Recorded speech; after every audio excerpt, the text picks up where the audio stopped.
بلى. هو ليش يصير الضرر عليك يقع؟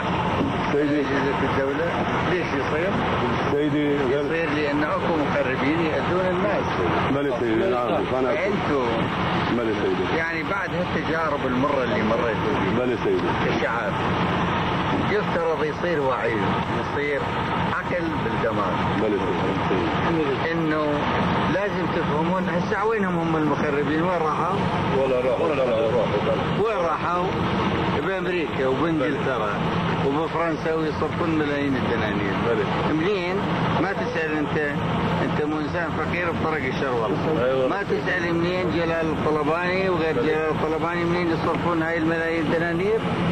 كلها يبيعون دمكم.